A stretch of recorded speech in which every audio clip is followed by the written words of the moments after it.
As an introvert, I often find it challenging to connect with people. In fact, I often find more solace and understanding in the pages of a good book than in the company of others. It was a serene day several months ago. I was nestled under the protective branches of a grand pine tree. Its long, brown limbs stretched outwards towards the sky. The scent of pine filled with the warm morning air, and the wind whispered through the slender needles. It was a moment of pure tranquility. I'd been lost in a good story. The pictures seemed to leap off the pages, and I'd been known to lose myself for hours in a good book. A slight sound broke me out of my trance. "Excuse me,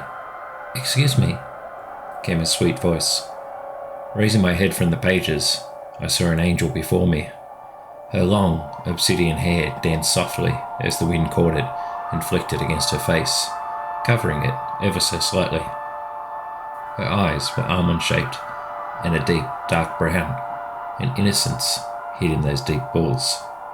She was smiling, a magical smile, and my heart fluttered as she looked at me.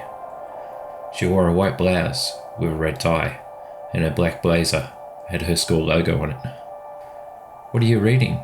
she asked me inquisitively, as she pushed a strand of hair back from her eyes. "I'm engrossed in a manga," I confessed, my voice betraying my nervousness. We spoke about Japanese culture for the next few hours, but finally she told me her name. "My name is Miku," she smiled at me as she introduced herself. We exchanged numbers and we bid each other goodbye. Miku said that she would text me later. She smiled at me one last time and walked off. I sat there dumbfounded. Was it all a dream? We started texting, and soon Miku asked if she could visit to see my manga collection. I was nervous. Why would such a beautiful woman want to come see my place? I texted Miku my address and ran around the house for the next hour, ensuring that it was clean and tidy. Should I prepare snacks? A drink? What should I do? I thought nervously. Finally, the doorbell rang, breaking the silence. I headed to the door and pulled it open, and there she was standing in front of me. She was still wearing her school uniform earlier from the day. She smiled at me, and I stepped back and offered her access to my home. She knelt down and pulled her shoes off, placing them neatly next to the front door. I took Miku from room to room for the next few hours, showing her my home. Eventually, we ended up in my room and sat on the edge of my bed.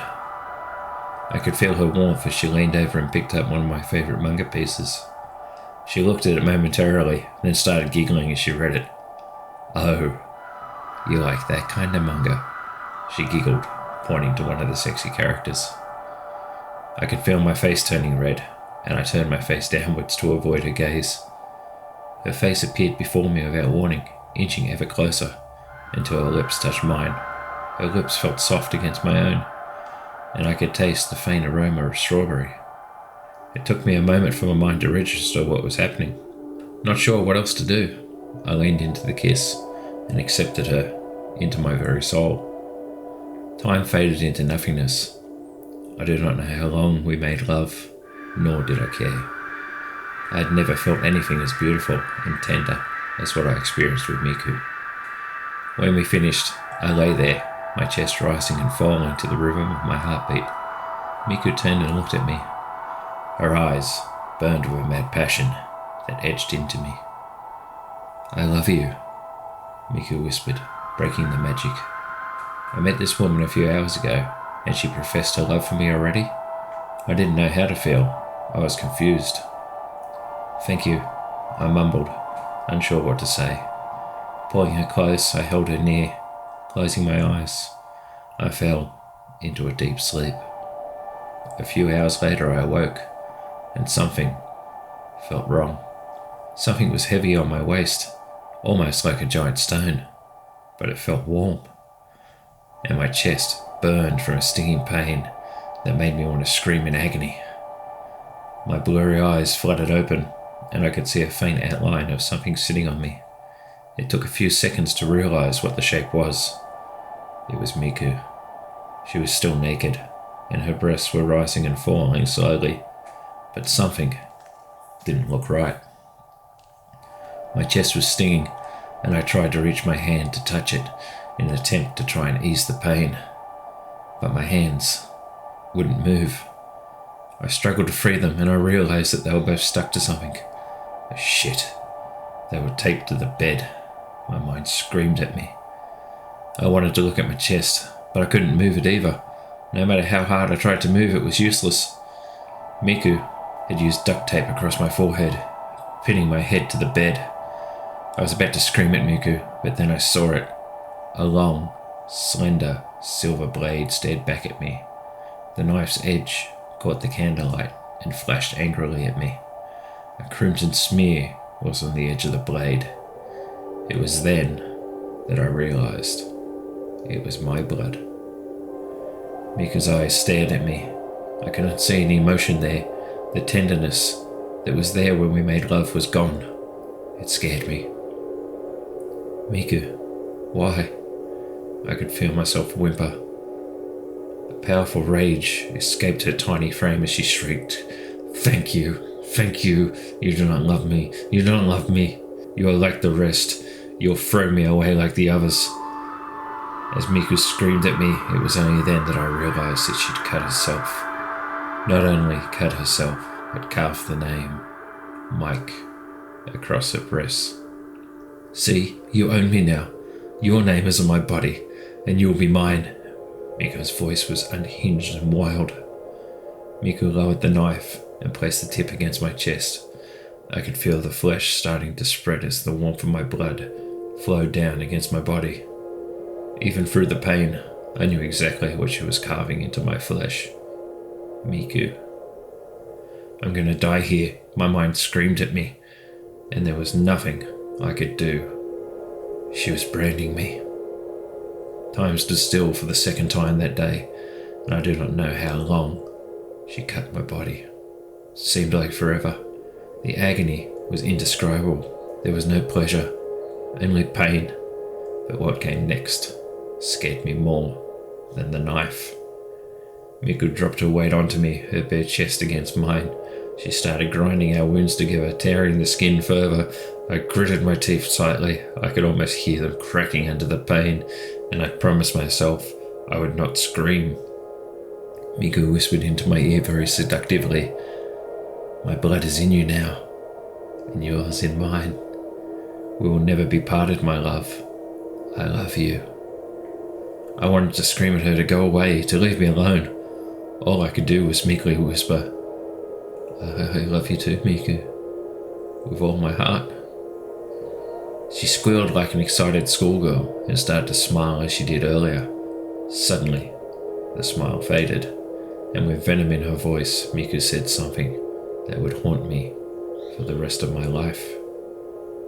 "Make sure you're a good little boy, and I'll not hurt you again.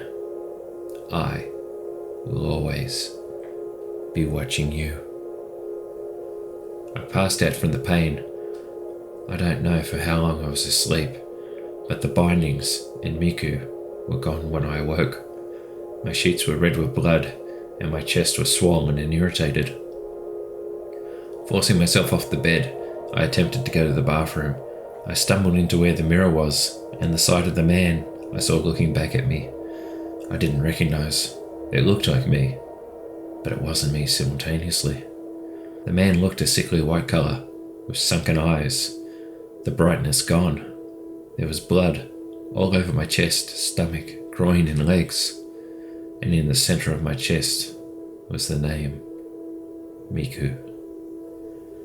I stumbled back to my room to get my phone. I unlocked the screen, and there was a picture there. The picture was Miku. She was sitting on me, blood all over her, and she had that damn knife pressed against my neck. Miku was sneering into the camera, taunting me to call someone. The phone fell from my hand, hitting the floor with a loud bang. A voice came from behind me. "Who are you calling, my love?" "Hopefully not another girl," she said mockingly. Those words cut me as deep as the wound on my chest. I spoke in barely a whisper. "No one, Miku. There are no other girls but you."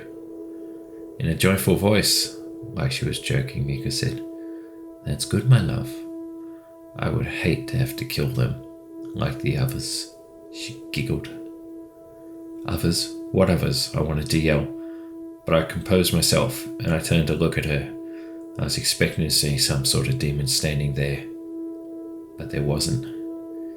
Miku smiled at me with a sweet smile that could make a man fall in love.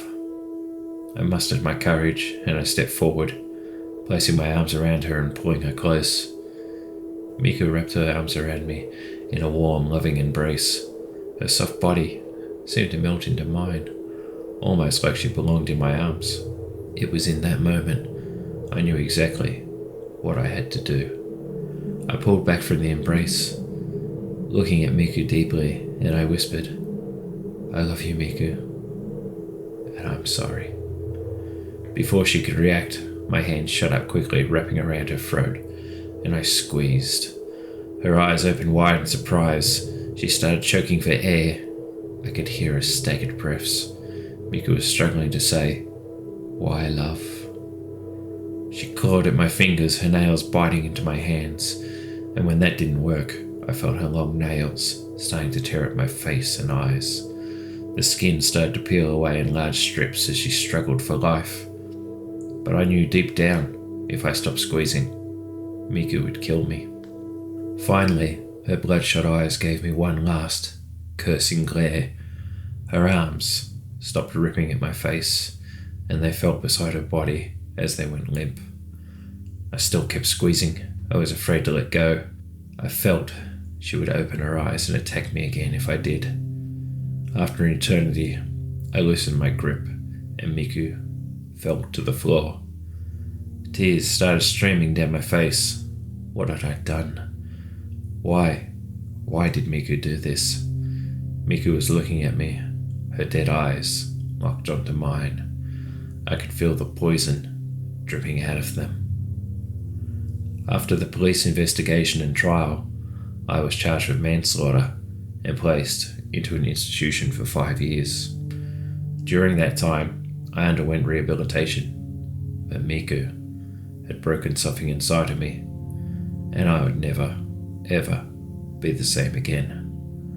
The scar across my chest, and I would see her name every day as a bitter reminder that Miku was always watching over me. While at the institution, Miku's parents contacted me, and we arranged a meeting. I didn't know what to expect from them. Miku's parents were remorseful and apologized for what their daughter had done. They knew about Miku's mental condition and kept her locked up in a house to keep her away from society. It turns out, on that day, I met her. She had managed to escape from her parents' home, and I was the unlucky person she was destined to meet. Thank you for watching. I hope you enjoyed today's lullaby. If you did, please remember to like, comment, and subscribe. And remember, keep watching for what's in the dark.